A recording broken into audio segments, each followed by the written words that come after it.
Remember Steve Heighway, the Liverpool legend? He's back in the news, and not just for his football skills. He's finally opening up about the one chapter he wishes he could rewrite. Let's journey with him and settle once and for all why players like him have gone extinct. Born on November 25, 1947 in Dublin, Steve Heighway is an Irish football legend known for his skill as a winger. He moved to Sheffield for school, attending Storrs School and Moseley Hall Grammar School in Cheadle. But before jumping into football, Heighway hit the books and studied economics and politics at the University of Warwick, where he graduated with a 2.1 in 1966. One fine day, while playing for Skelmersdale United in 1970, Liverpool scouts spotted him, and then the rest is history. The team's manager, Bill Shankly, was looking for fresh talents to boost his squad, and Heighway seemed just right. He joined Liverpool in May 1970, and his smarts even earned him the nickname Big Bamber, after Bamber Gascoigne, the host of University Challenge.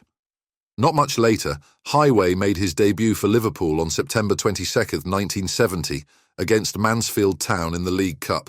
He quickly made his mark, scoring his first goal against Burnley and then again in an exciting match against Everton, where Liverpool came back from 2-0 down to win 3-2. Within days, Heighway became a very important part of the Liverpool team. In the 1970-71 season, he played a key role in getting the team to the FA Cup final against Arsenal. He dazzled with a memorable run and goal in extra time, although Arsenal eventually clinched the win with 2 late goals. Throughout the next decade, Heighway had a successful career at Liverpool, bagging multiple league titles and a UEFA Cup. In 1974, he shone again in the FA Cup final against Newcastle United, scoring one of the goals in a comfortable 3-0 victory. By now, I'm sure you're wondering, what is so incredible about this winger that his type has gone extinct? Well, the answer is very simple, and you'll know about it by the end of this minute. We've all heard the phrase, "they don't make 'em like they used to." But in football, is that really true? Of course. Steve Heighway wasn't just a winger. He was an artist. With Liverpool, he wasn't the fastest or the strongest, but his vision, passing and ability to ghost past defenders made him a nightmare. So, what changed? Well, the sport got faster and more physical. Tactics shifted, formations morphed. Wingers became athletes first and creators second.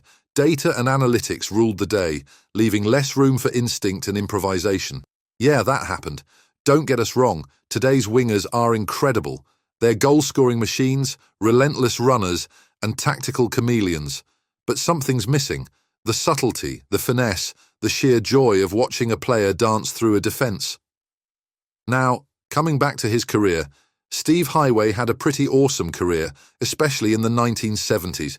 He started playing for the Republic of Ireland in September 1970, with his first game against Poland. Over the years, he played 34 times for Ireland, but he never managed to score. There was even a World Cup qualifier in Sofia, where he had a goal wrongly disallowed. At Liverpool, Heighway really made his mark. In 1976, he helped the team win both the league and the UEFA Cup. The next year, Liverpool came close to winning 3 big trophies, the League, the FA Cup and the European Cup. Sadly, they lost to Manchester United in the FA Cup final, missing out on the treble. In the 1977 European Cup, Heighway was a star. He scored some crucial goals in the earlier rounds and set up key goals in the final against Borussia Mönchengladbach. Liverpool won 3-1, and Heighway's assists were vital. As the late 70s turned into the early 80s, Heighway's time on the field started to decrease.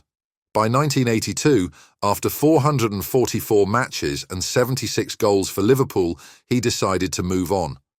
But he wasn't done with soccer. He moved to the US to play for the Minnesota Kicks and later got into coaching.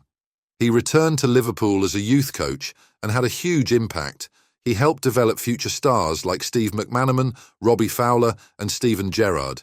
His coaching talent didn't go unnoticed. In 2006, fans voted him as one of Liverpool's top 100 greatest players.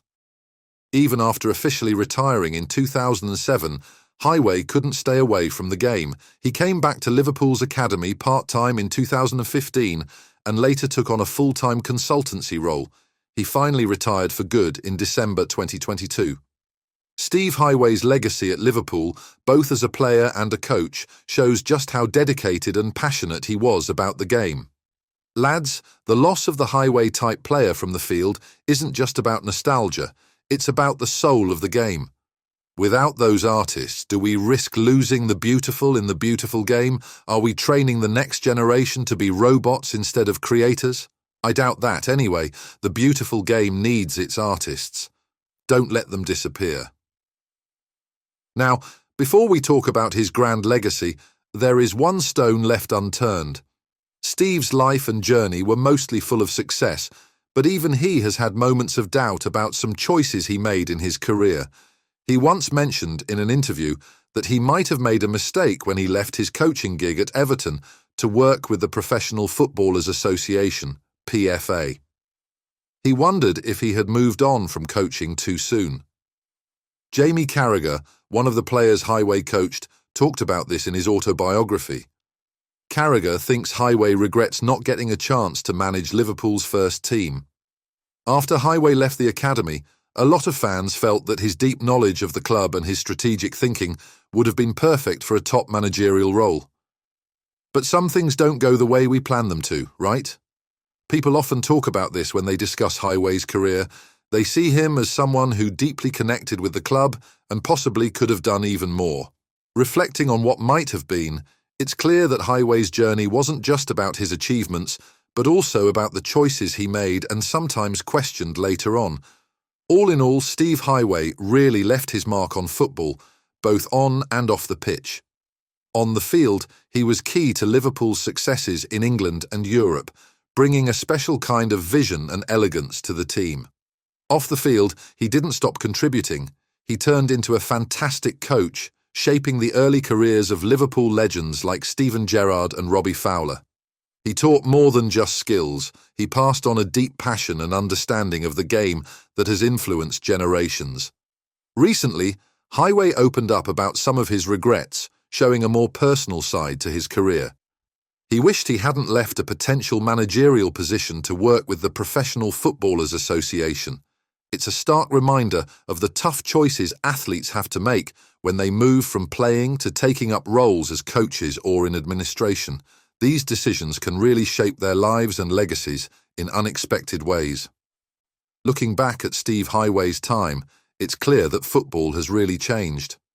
Heighway used to play with this intuitive style that's pretty rare nowadays. These days, wingers are bigger and super tactical, and everything they do is measured by stats. It's a different ballgame now. Heighway really shows us that football is more than just a sport, it's an art. Watching his career with all its highs and lows is like taking a trip through football history, blending the old with the new. But it makes you wonder, with all this focus on being stronger and more tactical, are we losing the creative spirit that makes football so exciting? What do you think? Are today's players losing their artistic touch as the game gets more physical? Drop your thoughts in the comments below, and if you like this video, don't forget to hit that subscribe button.